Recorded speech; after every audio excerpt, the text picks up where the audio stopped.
और दुर्योधन ने कहा कि तेरे इस अपमान का बदला भरी सभा में तुझे निर्वस्त्र करके लूंगा। शुरुआत द्रौपदी ने की महाभारत की। एक बात याद रहे, अगर देवियां मीठा बोलना शुरू कर दें, ये तीन चीज तीन पीढ़ियां सीख लें, मैं दावे से कहता हूं मेरे भाई तेरे घर में कि मैं कृष्ण से सहायता लेकर आता हूं। और जब कृष्ण से सहायता लेने के लिए दुर्योधन गया तो उस समय कृष्ण सो रहे थे। ध्यान नहीं दे सकते तो 5 झोंपड़ी तो दे दो, लेकिन युद्ध मत करो। तो दुर्योधन ने कहा था उनके चरणों में बैठते हैं। क्यों? उनकी कृपा दृष्टि आपके सामने। आप कृष्ण बोले अर्जुन तुम क्यों आए हो? मैं भी आपसे सहायता जैसे से जाके वहां माखन की चोरी थोड़ी करानी है। कन्हैया बोले जब प्राण तन से निकले।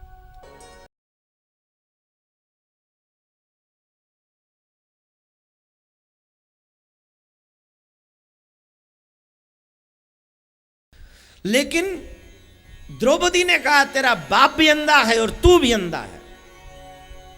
और ये जो बात थी ये दुर्योधन को चुभ गई।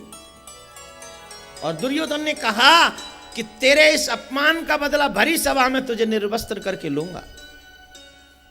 शुरुआत द्रौपदी ने की महाभारत की। एक बात याद रखिए, जितनी भी देवियां बैठी हैं, संख्या ज्यादा है देवियों की, तो कृपा करके आप अपना स्नेह बनाए रखें, कृपा बनाए रखें अपनी। और उसी कृपा के बीच में एक बात जरूर कहूंगा, घर का युद्ध शांत हो सकता है अगर देवियां मीठा बोलना शुरू कर दें।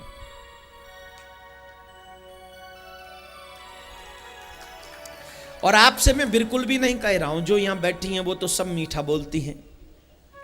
मैं उनसे बोल रहा हूं जो यहां नहीं आई हैं। अब आप पूछ रहे होंगे जो यहां नहीं आई हैं उनके लिए आप क्यों बोल रहे हो? वो तो सुनेंगे नहीं। सुनेंगे क्यों नहीं? आस्था भजन पे कल आएगा नहीं। जब उन्हीं के लिए बोल रहा हूं कि वो सुने इस बात को। आप तो मिठाई बोलती हो, आप सब तो देवी हो, आगरा में रहने वाली, आहा, जमुना का जल पीने वाली हो, नित्य भोर उठ के ही जमुना स्नान करने वाली हैं आप तो मिठाई बोलोगी। जो नहीं आई है वो थोड़ा कड़वा बोलती हैं, और जो कड़वा बोलती हैं उनके घर में महाभारत होता ही है। भाई भाई को कभी अलग ना होना पड़े अगर देवरानी जिठानी मीठा बोलना शुरू कर दे। एक मां को अपने बेटे से, एक बाप को अपने बेटे से, एक भाई को अपने भाई से कभी अलग ना होना पड़े अगर घर में आने वाली बहू ये सोच ले कि एक दिन मेरा भी बेटा होगा, और अगर मेरा बेटा हुआ और मुझसे अलग होगा तो क्या होगा। सिर्फ इतना सोच ले, सिर्फ इतना। न बोले कड़वा, मीठा बोले। लेकिन घर के बुजुर्ग को धृतराष्ट्र नहीं बनना चाहिए। मैं देखता हूं कई लोग ऐसे होते हैं कि बड़े से ज्यादा छोटे से कम, छोटे से ज्यादा बड़े से कम। ऐसा बिल्कुल भी नहीं होना चाहिए। बुजुर्ग घर के धृतराष्ट्र ना बने, बहुएं द्रौपदी की तरह कड़वा ना बोले, और पुत्र दुर्योधन की तरह लालची ना हो। ये तीन चीज तीन पीढ़ियां सीख लें, मैं दावे से कहता हूं मेरे भाई तेरे घर में महाभारत नहीं, तेरे घर में राम राज्य होगा। लेकिन ताली बजाने से काम नहीं चलेगा, इसे अपनाने से काम चलेगा। राधे राधे बोलना पड़ेगा, जोर से बोलना पड़ेगा। महाभारत का युद्ध होना निश्चित हो गया, युद्ध होगा। और जब अर्जुन को पता चला, दुर्योधन को पता चला कि युद्ध होगा, तो सबसे पहले दुर्योधन पहुंचा श्री कृष्ण के पास कि मैं कृष्ण से सहायता लेकर आता हूं। और जब कृष्ण से सहायता लेने के लिए दुर्योधन गया तो उस समय कृष्ण सो रहे थे। ध्यान से सुनना, प्रसंग बहुत सुंदर है, ध्यान लगाना जरा कि कैसी दुनिया है, कैसी मतलबी दुनिया है ये। यही कृष्ण समझाने गए थे दुर्योधन को कि युद्ध मत करो, पांडवों को 5 नगर दे दो। 5 नगर नहीं 5 गांव दे दो, 5 गांव नहीं तो 5 महल दे दो, 5 महल नहीं तो 5 घर दे दो, 5 घर नहीं दे सकते तो 5 झोंपड़ी तो दे दो, लेकिन युद्ध मत करो। तो दुर्योधन ने कहा था बिना युद्ध के मैं सुई की नोक के बराबर जमीन भी नहीं दूंगा। बिना युद्धे न केशव, चाहे मेरी जान चली जाए लेकिन मैं झुकूंगा नहीं, उन्हें सुई की नोक के बराबर जमीन नहीं दूंगा। और जिसने कृष्ण की बात नहीं मानी वो कृष्ण के पास सबसे पहले सहायता मांगने पहुंचा। और कृष्ण सो रहे थे। और कृष्ण जब सो रहे थे तो रुक्मिणी जी ने देखा दुर्योधन समधी है, इसलिए रुक्मिणी उठ के चली गई और ये जाके बैठ गए। बैठने का स्थान कृष्ण के सिराने जाकर बैठे। कृष्ण सो रहे थे ना, तो जाके सिराने की तरफ बैठ गए। जो लोग हमारे सम्मानीय होते हैं हम कभी उनके बराबर नहीं बैठते। ये तो सिराने जाके बैठ गया। जब भी आप संत महात्माओं से मिलने जाते हैं, गुरुजनों से मिलने जाते हैं, अपने बड़ों से मिलने जाते हैं, आप उनके चरणों में बैठते हैं। क्यों? उनकी कृपा दृष्टि आपके सामने, आपके ऊपर पड़ती है। उस लेवल में बैठिए जहां उनकी कृपा की दृष्टि आपके ऊपर पड़े तो सीधे आपके सर पे और आपके हृदय पे जाए। वहां मत बैठिए जहां उनकी कृपा की नजरें आपकी तरफ घूम ही ना सके। सिरहाने बैठोगे तो उनकी नजरें तुम पे नहीं पड़ेंगी, सिर्फ वाणी सुनते रहो बस। और आजकल तो मैंने देखा है बड़े छोटे का आदर सब भूल गए। बेड जब से आ गए तब से सबकी स्थिति बेड हो गई। बेड पे तो कोई कहीं भी बैठ जाओगे बराबर है, चारों तरफ से बैठो। बराबर कहां से है? उल्टा सोता है क्या? जिधर तकिया लगती उधर ही सर है ना तेरा। तुम वहां मत बैठने दे बच्चों को, नहीं तो उन्हें दुआ नहीं मिलेगी तेरी, उन्हें शुभकामना नहीं मिलेंगी तेरी, उन्हें कृपा की दृष्टि नहीं मिलेगी तेरी। इसलिए उनको सामने बैठाल, वहां से उन्हें बोध करा। अब समस्या तो ये ना, एक ही तो बेटा होता है, हम दो हमारा एक, और वो चारों तरफ कहीं भी बैठे हमें कोई मतलब ही नहीं। मेरा लाडला, मेरा पप्पू, मेरा मुन्ना लगा के सर पे बैठा लेगा, गोदी में लेगा, कहीं बैठ जाए कोई पूछने वाला नहीं। लेकिन हमारे जो शास्त्रों ने नियम बनाए वो आपके बच्चों के फायदे के लिए बनाए, नुकसान के लिए नहीं बनाए। आपका प्यार इन्हें बिगाड़ देगा, लेकिन ऋषियों की परंपरा इनका जीवन बदल देगी, इनका जीवन सुधार देगी और इन्हें सक्सेस बना देगी लाइफ में, क्योंकि हमारे ऋषियों की परंपरा है। जितनी सुंदर परंपरा हमारे यहां ना कहीं नहीं मिलेगी आपको। मेरे भाई, दुर्योधन जाके सिराने बैठ गया तो अब भगवान के मुख का दर्शन तो नहीं होगा। एक भक्त ने विरोध किया, ये गलत जगह बैठा है, ये पापी, इसको भगवान के सिराने नहीं बैठना चाहिए। दूसरे भक्त बोले क्यों गुस्सा करते हो, अभी आपने कहा ये पापी है, तो बोले अच्छी जगह बैठा है ये पापी भगवान के सिराने। बोले सिराना क्यों देखते हो? अब जो सिराने बैठेगा उसे भगवान के मुख का दर्शन तो नहीं होगा। बोले नहीं होगा। तो बोले पापी को भगवान का दर्शन होता ही नहीं है, इसलिए सही जगह पे बैठा है। दूसरी बात, जो सिराने बैठेगा उसे दर्शन कहां का होगा? पीठ का। पीठ में क्या रहता है? भगवान की पीठ में पाप रहता है। पापी पाप के पास नहीं बैठेगा तो कहां बैठेगा? ये सही जगह पे जाके बैठा है, एकदम सटीक जगह। पापी पाप के पास बैठा, ठीक है। इतने में अर्जुन आ गए और अर्जुन के बैठने की जगह, हा हा हा, क्या बात है। सीखो अर्जुन से, प्रेम है, समर्पण है, त्याग है, भक्ति है, विश्वास है। ये अर्जुन बैठने का स्थान श्री कृष्ण के चरण। अभी रुक्मिणी उठ के गई है, पहले रुक्मिणी चरण दबा रही थी, अब उन जगह पे कोई नहीं है तो झट चरणों में जाके बैठ गए और कन्हैया के चरण दबाने लगे। अब इनकी प्रार्थना, दुर्योधन क्या सोच रहा है जानते हो? दुर्योधन सोच रहा है ये जल्दी जगे तो सहायता मांगू, और अर्जुन सोच रहा है ये सोते रहे तो सेवा मिलती रहे। ये सोते रहे, मैं इनकी सेवा करता रहूं। भक्त सेवा चाहता है, स्वार्थ नहीं। और कामी व्यक्ति, स्वार्थी व्यक्ति स्वार्थ की सिद्धि चाहते, सेवा नहीं। कई जगह हम लोग भी कथा करने जाते हैं तो जिजमान 7 दिन तक ये नहीं पूछते कि महाराज आपको यहां कैसा लगा, कुछ चाहिए या नहीं।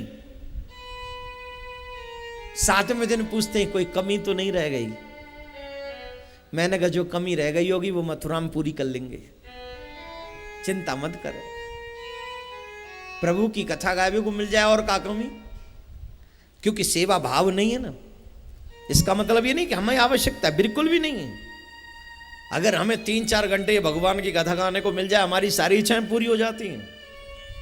कथा गाने को मिल जाए, श्रोता सुनने को मिल जाए, और हमारी क्या इच्छा होगी बोलिए। लेकिन जिजमान की क्या सेवा है? ये जजमान के ऊपर डिपेंड है, सेवा भाव रखने वाले के ऊपर डिपेंड है कि वो क्या चाहता है। अब इसका मतलब गोयल जी की तरफ मत देखो। गोयल जी तो सुबह भी पूछने आए थे, महाराज जी कोई जरूरत हो तो जरा कृपा करके पूछो, बस ऐसा नहीं, वो बहुत अच्छे सेवा भाव वाले। लेकिन मैं अन्यत्र जगहों की बात कर रहा हूं। ऐसा होता है क्योंकि सेवा भाव नहीं है मन में, और जब सेवा भाव नहीं है तो ये बनाया नहीं जा सकता, ये तो स्वतः ही होता है। अर्जुन चाहते हैं कृष्ण सोते रहे, मैं इनके चरण दबाता रहूं, चरण दबाता रहूं, चरण दबाता रहूं, क्योंकि भक्त चाहता है भगवान की सेवा करना। भक्त ये नहीं चाहता कि भगवान मेरी इच्छा पूरी करे, भक्त ये चाहता है कि मैं भगवान की सेवा करूं, बस ये चाहता है। लेकिन कृष्ण ने देखा अर्जुन आ गए, भगवान कभी सोते हैं? कभी नहीं, भगवान कभी सोते नहीं है, ये तो हमेशा जगते रहते हैं।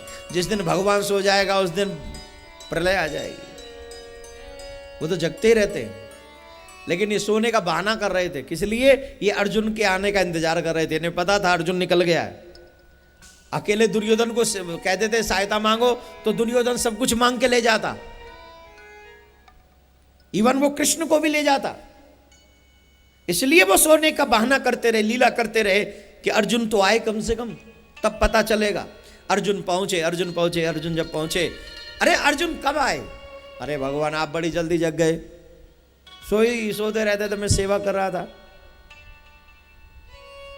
दुर्योधन चिल्ला के बोला, कृष्ण अर्जुन से पहले मैं आया हूं। अब कई लोग ऐसे होते हैं जो अच्छे नहीं लगते आते हुए आपके घर में।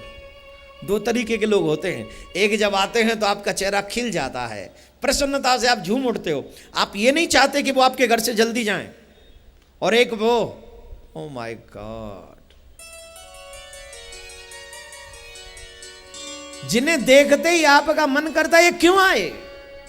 हाँ या ना बोलिए। लेकिन आ गए तो फॉर्मल तो होना पड़ेगा, फॉर्मेलिटी पूरी करनी पड़ती है। हाँ जी पानी लेंगे, पानी का मन नहीं है, थोड़ा कोल्ड ड्रिंक पिला दो। और कोल्ड ड्रिंक तो पैसे से आती है, एक तो इसका आना ही अच्छा नहीं लगा, ऊपर से कोल्ड ड्रिंक और मांग रहा है। दूसरी बोली तू कहे तो जहर मिला दिया मैं। अरे नहीं, केस भी लग जाएगा हम पे। तो बोले गरम सी पिवाइयो जो गर्मी में और या न गर्मी लगे, झट जाके धर दी गिलास में गरम कोल्ड ड्रिंक, लियो पियो। ओ भाभी जी ये तो गरम है। बोले लाइट गई हुई थी 5 घंटे से, फ्रिज काम नहीं कर रहा है। बहाने बनाते ही कुछ न कुछ, है ना, राधे राधे बोलना पड़ेगा। अरे धीरे बोल रहे हो, वो ऐसे आनंद आना चाहिए। ठीक, अर्जुन वो हैं जिनको जाने नहीं देना चाहते कृष्ण, और दुर्योधन वो है जिसे आने नहीं देना चाहते कृष्ण। लेकिन आ गए तो फॉर्मल होना। अरे तुम भी आए हो, बताओ कैसे क्या सेवा की जाए? बोले कृष्ण आप ये तो जानते हैं युद्ध होगा, और मैं ये चाहता हूं कि आप हमारी सहायता करें। कृष्ण बोले जहां आप जैसे लोग होंगे वहां तो युद्ध ही होगा, समझाने से जो ना समझे वहां तो युद्ध ही होगा। अब कुछ भी समझो, मैं आपसे सहायता मांगने आया हूं। कृष्ण बोले अर्जुन तुम क्यों आए हो? मैं भी आपसे सहायता मांगने आया हूं प्रभु।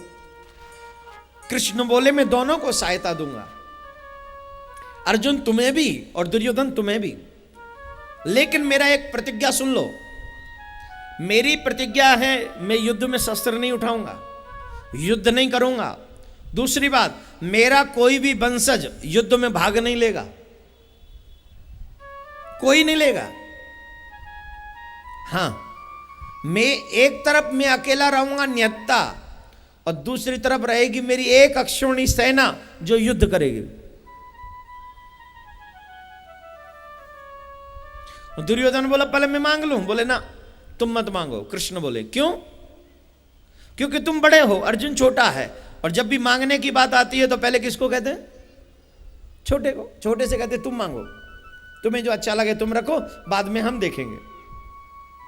और दूसरी बात, चाहे तुम पहले आए हो, लेकिन मैंने पहले अर्जुन को देखा है, इसलिए पहले मांगने का हक अर्जुन को है। अर्जुन से पूछा क्या चाहिए? मुस्कुराकर बोले आप। दुर्योधन मुस्कुराया, अट्टहास किया, कहने लगा मुझे सेना स्वीकार है। हे कृष्ण, अगर मुझे पहले मौका मिलता तो भी मैं सेना मांगता, क्योंकि तुम तो प्रण कर चुके हो, युद्ध नहीं करोगे, शस्त्र नहीं उठाओगे, फिर खाली हाथ तुम्हें ले जाके क्या करूंगा? वहां तो योद्धा चाहिए, युद्ध में तो तुम जैसे से जाके वहां माखन की चोरी थोड़ी करानी है। कन्हैया बोले बेटा वेट एंड वॉच, बताऊंगा तुझे मैं क्या कर सकता हूं, बिना युद्ध किए भी क्या नहीं करूंगा, देख तू इंतजार तो कर। दुर्योधन चले गए और कृष्ण ने अर्जुन की परीक्षा लेना शुरू किया। अर्जुन से पूछा ये क्या बचपना कर दिया तुमने, तुम्हें पता है तुम्हारे पास ऑलरेडी सेना कम है, दुर्योधन के पास सेना ज्यादा है, और उसको सेना दे दी तुमने मुझे। अरे जब मैं युद्ध ही नहीं करूंगा तो मेरा क्या काम। दुर्योधन जाने के बाद अर्जुन बोले सरकार आप चाहे युद्ध मत करो, आप चाहे कुछ भी मत करो, हम तो आपको देख देख के जी लेंगे, आपको देखते रहेंगे, आपका दर्शन करते रहेंगे, हमें ऊर्जा मिलती रहेगी लड़ने की। अरे जब हम युद्ध नहीं करेंगे, जब हम युद्ध नहीं करेंगे तो खाली ऊर्जा से युद्ध जीता जाएगा। बोले सरकार जीत लेंगे, और अगर नहीं भी जीता गया युद्ध तो महाराज आपके बिना अगर युद्ध में जीत मिले तो हमें स्वीकार नहीं है, और आपके साथ अगर युद्ध में हार मिले तो हमें हार स्वीकार है। कम से कम उस हार में आप तो शामिल होंगे कि कृष्ण के साथ रहे तो हार हो गई।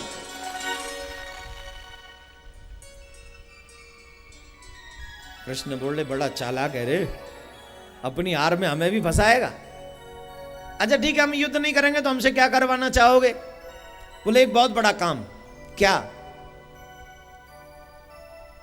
युद्ध में आपको मेरा सारथी बनना पड़ेगा, और याद रखना सिर्फ घोड़ों की लगाम आपके हाथ में नहीं होगी, घोड़ों की लगाम के साथ साथ पांडवों के जीवन की लगाम भी आप ही के हाथ में होगी। सरकार हमारा जीना हमारा मरना सब कुछ तुम्हारे ऊपर डिपेंड होगा गोविंद। लेकिन एक और बात, अगर हम मर भी जाएं ना तो तेरा दर्शन करते करते मरे। ध्यान रखना, जब मरने लगे तो आगे आगे खड़े हो जाना। इतना तो करना स्वामी जब प्राण तन से निकले, इतना तो करना स्वामी जब प्राण तन से निकले, गोविंद नाम लेकर मेरे प्राण तन से निकले। प्राण जब निकले तो श्री गंगा जी का तट हो, जमुना का बंसी बट हो। श्री गंगा जी का तट हो, यमुना का बंसी बट हो। पीछे पीछे अगर आप गाओगे तो क्या पता आपको जमुना का तट तो मिला ही हुआ है, क्या पता ठाकुर आपकी सुन ले। पीछे पीछे गाइए सब। श्री गंगा जी का तट हो, यमुना का बंसी बट हो। श्री गंगा जी का तट हो, यमुना का बंसी बट हो। मेरा सावरा निकट हो, जब प्राण तन से निकले, इतना तो करना प्रभु जी जब प्राण तन से निकले। उस वक्त जल्दी आना मत श्याम भूल जाना। उस वक्त जल्दी आना नहीं श्याम भूल जाना। श्री राधे को साथ लाना जब प्राण तन से निकले। राधे को साथ लाना जब प्राण तन से निकले। इतना तो करना प्रभु जी जब प्राण तन से निकले। छवि कैसी हो आपकी? जब आप आए उस समय छवि कैसी हो? पीतांबरी कसी हो, होठों पे कुछ हंसी हो, पीतांबरी कसी हो, होठों पे कुछ हंसी हो, पीतांबरी कसी हो, होठों पे कुछ हंसी हो, छवि मन में ये बसी हो, जब प्राण तन से निकले। इतना तो करना स्वामी, जब प्राण तन से निकले। एक भक्त की है अर्जी, खुद गर्ज की है गर्जी। एक भक्त की है अर्जी, खुद गर्ज की है गर्जी। आगे तुम्हारी मर्जी, जब प्राण तन से निकले।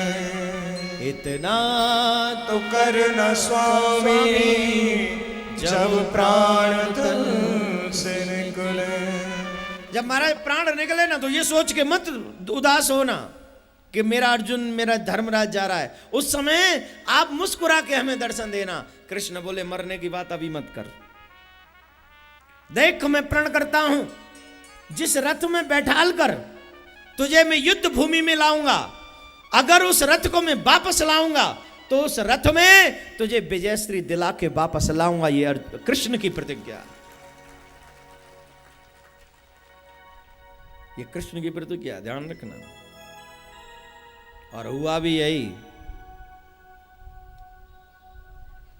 जब पांडव युद्ध के बाद वापस आए, तो पांचों में से एक भी को नुकसान नहीं हुआ। दुर्योधन 100 भाई थे, एक भी नहीं बचा। पाप देखने में थोड़ा अच्छा लगता है, बड़ा लगता है, संख्या बड़ी होती है, लेकिन जब मिटता है तो कुछ भी शेष नहीं रहता। पुण्य देखने में छोटा लगता है, लेकिन मिटता नहीं है, कब भी नहीं मिटता है, वो हमेशा रहता है। फसल बहुत बड़ी होती है, लेकिन बीज छोटा होता है। पुण्य बीज है जो संसार को चला रहा है। पाप तो फसल है, कोई भी आओ काट के ले जाओ।